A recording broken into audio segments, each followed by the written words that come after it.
we've gotten down here, we've put in two pretty dang good practices, getting after it. And then, as the game approaches here, we'll taper it down and then get ready to roll on Friday. So look forward and happy to answer any questions you guys have.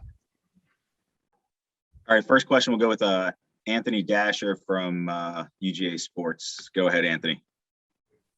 Mike, good to see you again, man. It's been a while. Hey, how's it going, man? Doing well. Look, obviously, I got to ask you about those days in Athens. You were the guy running I believe it was the defensive scout team, back in the day. Kind of what you remember about those times. Sure. We were doing everything. We were setting up tables for dinner. You name it. Back then, we didn't have iPads, so we had the playbooks, and I remember just having a really, really rough relationship with the printer. But yeah, those are great days, man. I mean, just learning from Coach Rick and Coach Grantham and Coach Bobo, and really just what makes an organization tick. How does it go? Just being in it on the ground floor, doing anything you can to help the team win was really valuable. There are great people in that building, and it was great experience for us. Okay, next question's from Seth Emerson. Go ahead, Seth.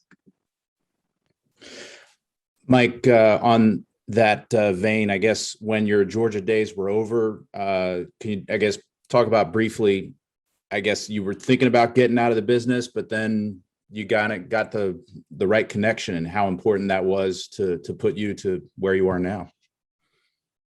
Wow. Yeah, that was, it was the spring of 2013. And, I had signed a contract with KPMG, and I was fortunate enough. I think Coach Rodney Garner actually recommended me to the one of the Ravens scouts. And that kind of worked up the food chain there, and was just really fortunate that John Harbaugh was looking to start an intern program, and I was able to kind of go through that process, and really fortunate enough that actually Jay Harbaugh, our coach here, he was one of the guys that kind of helped set the whole thing up. So just extremely fortunate. Talk about just luck of the draw, and man, am I blessed that happened. So otherwise we wouldn't be sitting here. And next question for Mark Schleybaugh. Go ahead, Mark.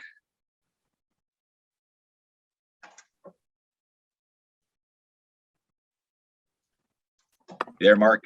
Yeah, sorry, Mike. Hate to keep going down this road, but what was your parents' reaction, your mom and dad's reactions when you said you wanted to go into coaching instead of the business world? Man, my parents, have been awesome. I mean, really, with both my siblings, once you kind of tell them that what you want to do, they want to see you go after it. They were more interested in how I was going to do it rather than what I was going to do. But they've just been every step of the way. Both of them are going to be here at the game, so they'll be making the trip down to Miami. So I'm looking forward to seeing them. But they were awesome. Next question for Ryan Zook. Go ahead, Ryan. Hey, Mike, Ryan Zook with MLive. When you look at JT Daniels and Stetson Bennett, what are some similarities and differences you see between them?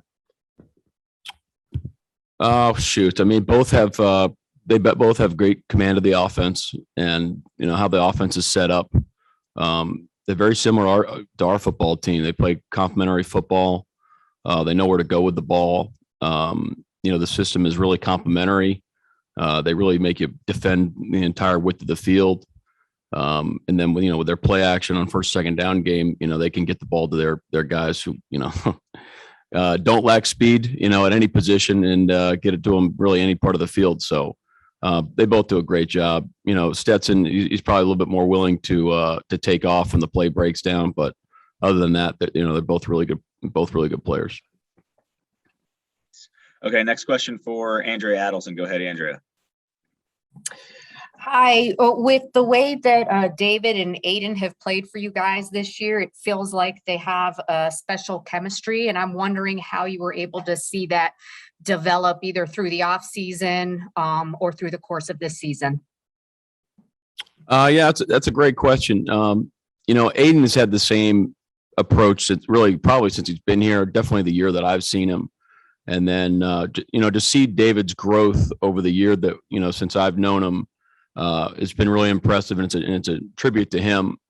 I think what happened was he saw how Aiden approached everything and the success that he was having, and he realized what it took to be, what it took to be great. He was going to be really good. He's a talented guy, but his approach really, working with Aiden on a daily basis, and the rest of our coaches, they've really taken on to the coaching, and then just what it takes in terms of, weight room, practice habits, film preparation, all those things. He really upped his game, and him and Aiden, like you see, like the chemistry is real out there, and I'm very proud of where David's at. Okay, next question for Mark Weiser. Go ahead, Mark. Hey, Mike, Mark Weiser, Athens Banner Herald. Take me back to coaching the Cedar Shoals 9th grade team. How did coaching at that level of football develop you into the coach you are now? And do you remember any details of that season? Oh, absolutely. Man, that was a great year. That's probably the most fun I've had coaching probably up to this year. I mean, that was a blast. I mean, she would have, I remember Wednesday night mop nights. You wouldn't know what guys would show up to practice sometimes, but talk about great people in that building. Coach Xavier Smith really, really taught me a lot, just about really more about life and just how to be a man, and how to grow up and how to mentor people, and had some great relationships with some of those players still to this day. Obviously Coach Smith is a mentor of mine. We were just texting actually probably a day or two ago, but that was a great memory, man. We would have, we'd have our games Thursday nights and then go see the friends and let them know how we did. I think 5 of the 6 games we had shutouts, so I'm still pretty proud of that. And next question for Dennis Dodd. Go ahead, Dennis. Hey, Mike. Congratulations for getting here. I get that it's Michigan and it's a defensive coordinator position, but why was this a better career move now? Coming off a 2-4 season, everything else, than being a position coach in the NFL for a pretty successful franchise. Yeah, it's a great question. I didn't really think about all the extra 2-4 thing, hot seat. Quite frankly, I didn't really know about it. I mean, I knew Coach Jim Harbaugh, and like you said, Michigan and the reputation that this university has, and I mean, it was honestly, it was pretty simple. And then just personally, my personal goals was I always wanted to be a defensive coordinator at any level, and I mean, this is big time football. It doesn't get any bigger than this, So if you want to do it at the biggest stage and have an impact on an organization, then this is the place to do it. So very thankful that Coach gave me this opportunity. And I mean, this is, as you can see, I mean, it's kind of like you got to pinch yourself that I'm looking down here at this microphone, says Orange Bowl. It's kind of hard to believe that we're here, but it's been a great experience. And just again, really, really thankful for taking a chance on a guy like me.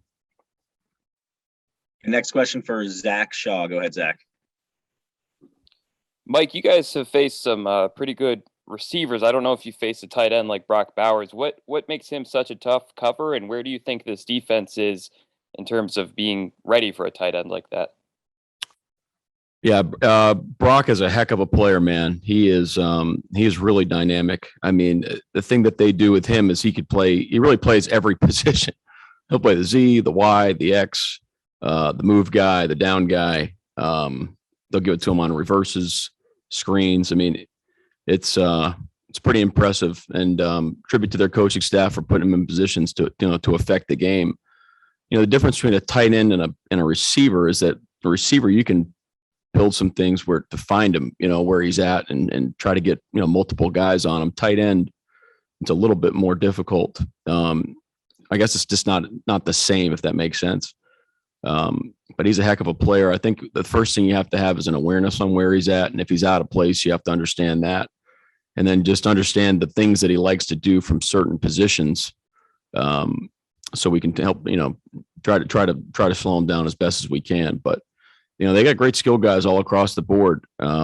Guys that can make you, can really hurt you at any point during the game. So the stress points of our zones and when we play man-to-man, when we pressure, when we don't, that'll kind of be an interesting chess game throughout the game.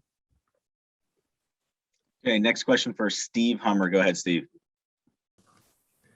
Yeah, Mike, is Steve Hummer from the Atlanta Journal-Constitution. How would you how much of your defense's overall personality is shaped by Aiden, do you think? And how do you describe that personality on the field? It's great. I mean, I'd say a lot, but I don't want to take away from guys like Josh Ross, Brad Hawkins, Donovan Jeter, guys in the back end, Vince Gray. I mean, I think it's been a team collective effort on what type of team we want to be and kind of our reputation as a defense.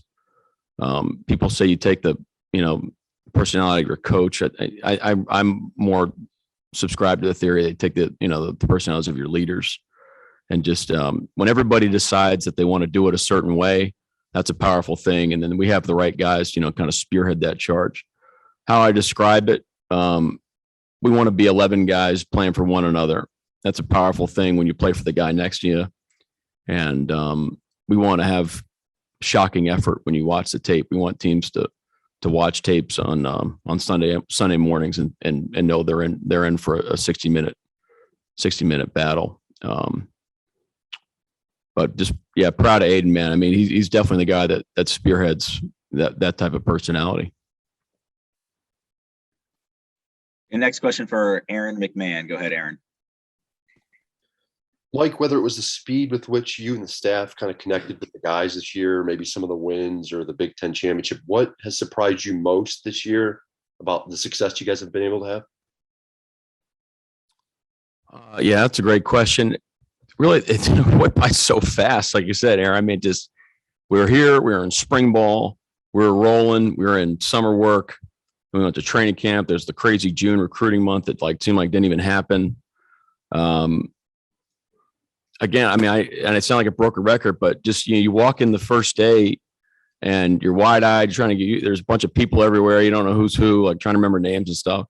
And the one thing I remember from the first day is just the look on Josh Ross and Aiden's eyes. It was like, okay, like we got two dudes that will literally do anything we ask them to do. Like these guys are ready to go. They're two guys on a mission. And, from that point, we were rolling. It was just like, okay, like, how do we want to do this? This is what I see. What do you guys see? All right, let's do it. It was pretty simple and just needed to help us put it in motion. But I'd say the speed of the year. I feel like it's almost a year ago this whole thing, got started, and we're on a plane to Ann Arbor in the snow, and now we're down here in sunny Miami. All right, last question here for Coach Michael Cohen. Go ahead, Mike. Hey, Mike. Michael Cohen from the Detroit Free Press. Before the season, we were asking a lot of the guys questions about your defense, trying to sort of figure out what it would look like, what it wouldn't. And a lot of them said that what they liked about working with you is how you were able to help their football IQ expand and understanding of the game. I guess, now 3-4 months from when we were asking those questions, what are some of the ways you've seen those heightened IQs manifest themselves on the field? Like as a coach, from a coaching perspective, how do you see those higher football IQs show up week in, week out? To your point, like in order to build a system, you have to have a foundation. So if you build it just, on a shallow foundation or a narrow foundation, there's no room to grow where you want it to go. So we spent a lot of time building the foundation of football, how we want it to look, how we want to play, certain principles within the defense that we wanted to install. And those carry, weight throughout the season. So we're able to build on that. So you're not playing a different defense every week and you're not able to have any sort of, accumulation throughout the year. So one thing is we're able to stack days and we're always making progress. I think the way you see that, kind of come into play is, I've said this before, but like if you can close your eyes and hear everything that's going on before, during, and after the play, it's like, and you can visualize what happened and how we rotated and, how we alerted things and post alerted things. When you hear it and you hear a loud defense, they understand what's going on. When there's not a lot of noise out there and there's not a lot of communication, to me, that's a signal of a confused defense that ultimately won't play as fast or as violently as you need them to. So I think if you came to one of our practices, you'd be impressed with the communication going on.